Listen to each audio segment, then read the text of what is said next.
Hello everybody and welcome to the Magical Learning Podcast for today.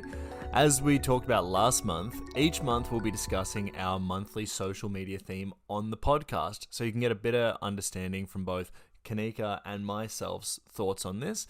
We do this to mix it up. We're going to get, obviously, with the regular podcast, guest interviews and our classic roundtable discussions, but this is another way that we like to kind of add a little bit of extra something else and sort of an opinion from also some of the younger members of our team. So, Kanika, how are you going today? I'm really good, Jez. How are you? I'm good. Sorry if you hear any springs moving. I have to move our mic around because we're just using my my home mic. So today and also this month, our theme has been diversity and inclusion. So I guess, Kanika, you're a great person to talk to about this because you're running a zine that is sort of, for people that don't know much about More Than Melanin, it's a zine, I suppose you can probably explain it better, but it does have a lot of inclusivity as part of what it's about. Yeah. So I think maybe if you can talk about what is diversity and inclusion to you, and then maybe also tell people a bit about More Than Melanin.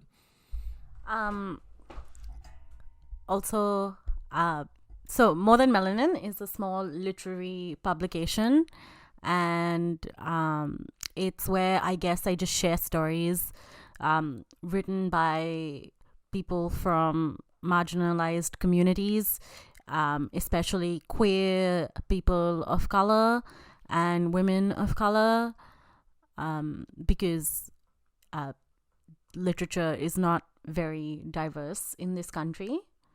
And also I couldn't see myself represented, I guess, anywhere else in the literary world in this country.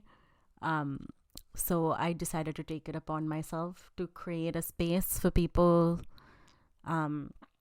like me to come tell their stories without being tokenized, you know?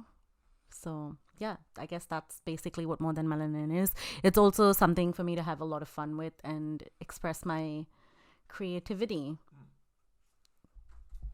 Cool. And I guess sort of for people that are listening, obviously Kanika's is doing something to, sort of uplift these voices. But in general, what is the importance of diversity and inclusion, especially in workplaces?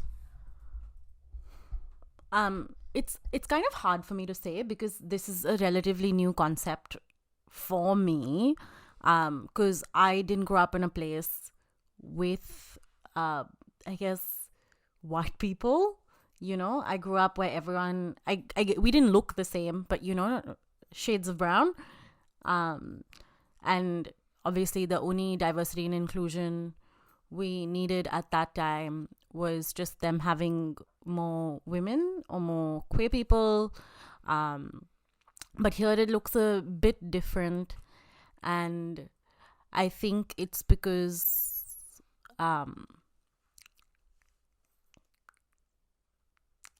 can you tell me the question again?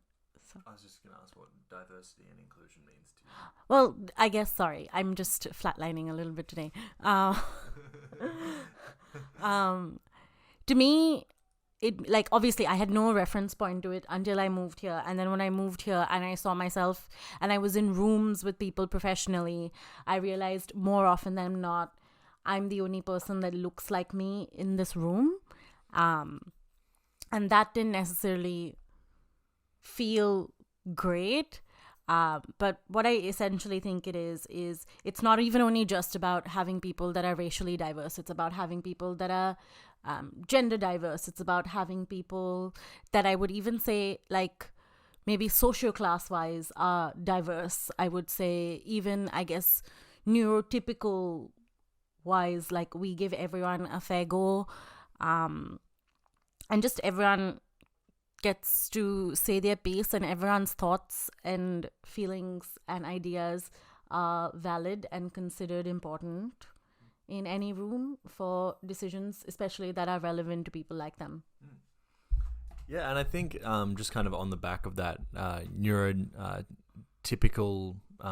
sort of thought about inclusion, just because we recently had a podcast that was about it with someone called Callum McCurdy, which I would encourage everybody to go listen to, because I think that One thing that was a really good way that he explained it, he's someone, for people that didn't listen to that episode, that has ADHD, and he also has dyslexia.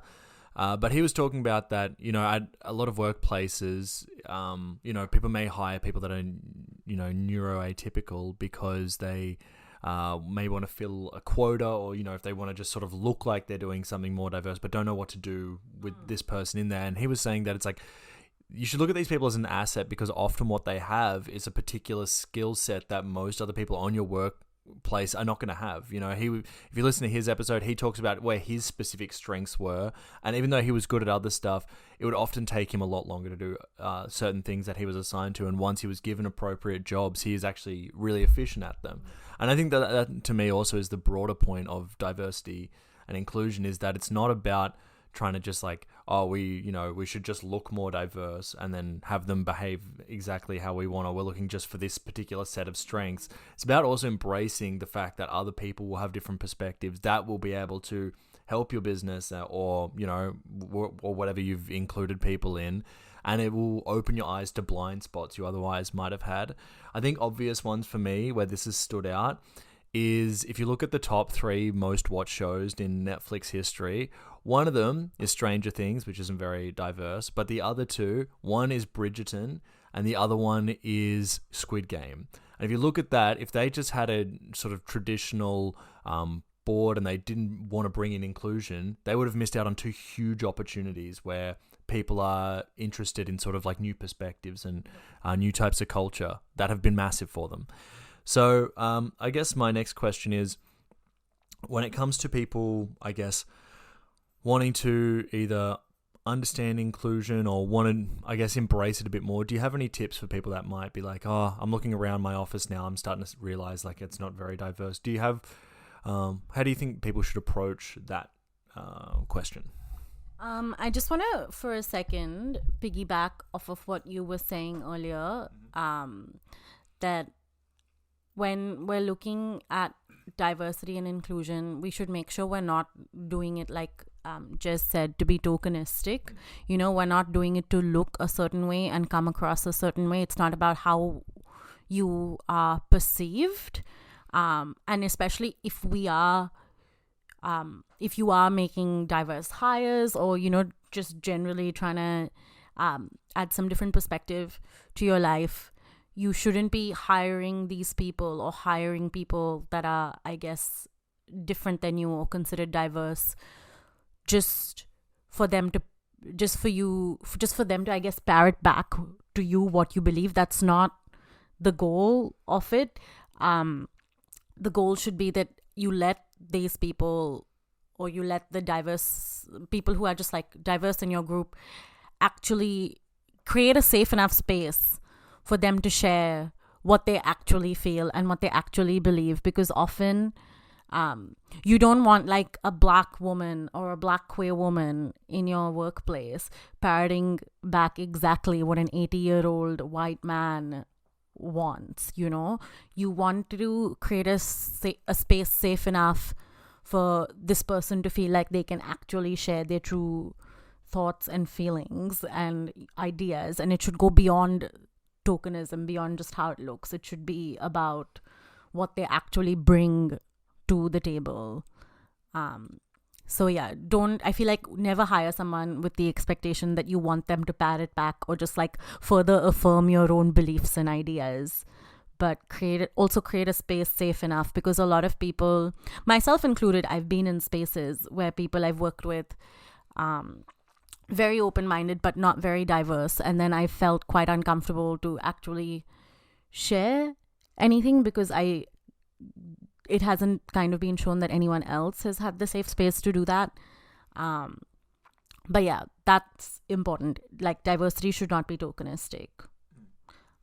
Can you repeat your last question? No, it actually we might just go to sort of like a last question here that I kind of want to get your thoughts on, because this is directly related to what you do at More Than Melanin. And so Kanika last week was doing went to a few events for More Than Melanin, which was really cool, and got to speak about the project and sort of just more other things as well. But one thing that I thought was really good about what you're talking about is that when there's not this diversity at sort of different levels within an organization, often ideas that sound unusual will get shot down because it doesn't, like, the people say everybody at the top is one type of person. If someone below them is a different type of person, they may have concerns or questions or opinions or thoughts that are totally relevant to that person's cultural context but seem outrageous to other people above. And so decisions that make total sense for that person and maybe a broader community that's around that person, the people on top don't even see where the application could be for that. You were talking about at uni having a tutor that didn't really understand diverse people's perspectives, so would often think that things were sort of inaccurate or over the top when it was just really people's lived experiences. And then also with your zine, you were talking about you wanted to sort of create a space not where it's like we're looking at stories just for a tokenistic different perspective, but you just want to have a space where, because often when people are brought in, sometimes they might be looked at, if they're looked at just through a traditional white publisher's lens, what they really want to say might be watered down to, become more palatable for certain audiences or whatever. But at the end of the day, you are kind of giving creative control and a lot of creative freedom to a space that needs it, So I guess, what are your kind of thoughts around that? Anyway, that was one thing that I thought was really cool that I took away from your talks. But yeah, anyway, just your thoughts around that. I just want to say it wasn't my tutor, just because I don't want to badmouth my tutors. A lot of them were really, really good. It was less my tutors and more my cohort, which is just like other people. So when I have a creative writing degree. So when you do a creative writing degree, you often just you write fiction. Mostly this was for a fiction class, so I was writing fiction stories. A lot of us were, and then we kind of have workshop days where everybody just kind of like has read each other's stories and we give each other feedback. And a lot of the things that were lived experiences or culturally significant, I guess, like tropes or experiences that sort of filtered into some people of color's stories, mine included. We were met with a lot of just general flack for things that are so normal to us.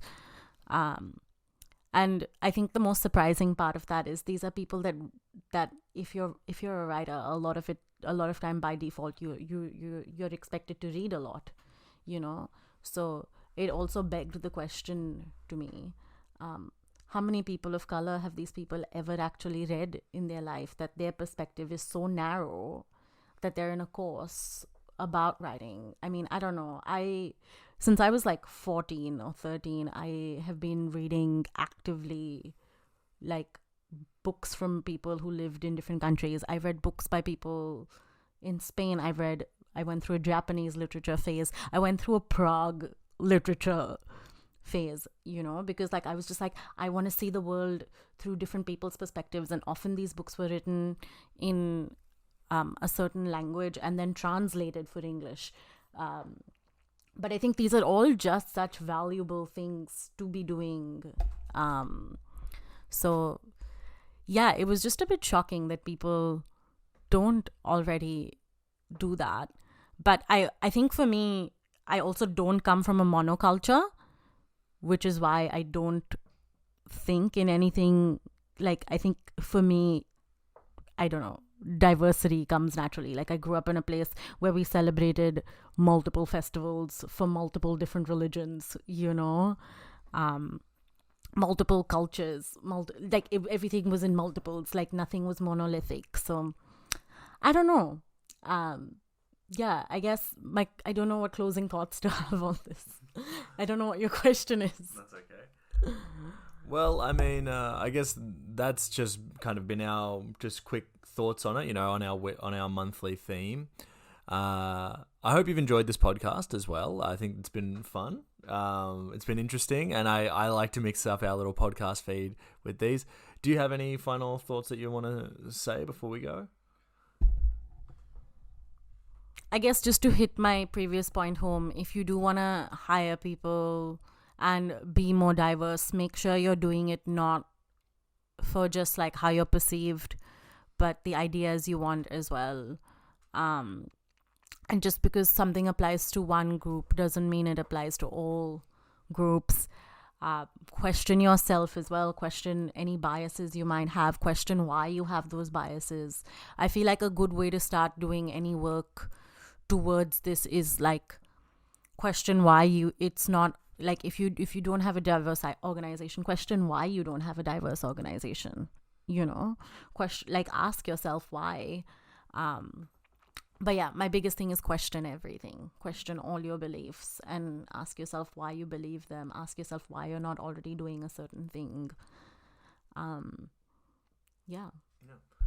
And I think just to kind of piggyback on that idea as well, I think that if you're someone who owns a business and you're kind of getting confused by what's happening in the world and stuff like that, it may be worth looking at. There are people that do know the answers to these things, and often they're probably not similar to you. So it's worth looking into people and sort of getting their opinions that you may not have really interacted too much with before, because they probably do have answers.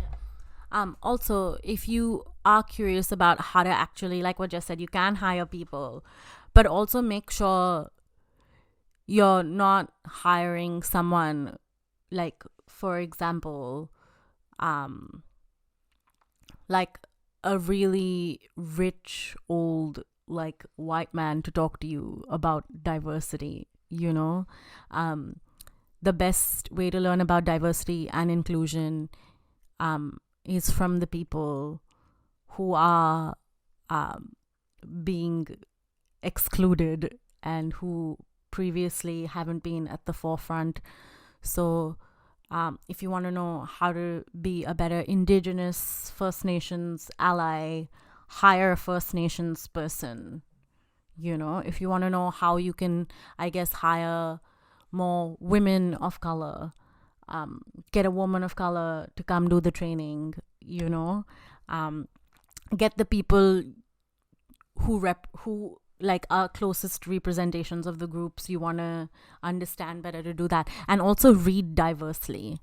Like, more often than not, if you question yourself and ask, how many books have I read by women of color, people of color, queer people, neurodivergent people? How many books have I read about people of color or queer people or neurodivergent people? That's really important, because like I think reading it creates empathy if you're reading from certain perspectives of people that you previously wouldn't have thought to, think about. But yeah. Cool. All right. Well, thanks, Kanika. And if you've enjoyed this podcast, obviously subscribe and check it out. Also, check out our podcast on Spotify. There's a video version available there, and you can also ask a question to the team. But until next time.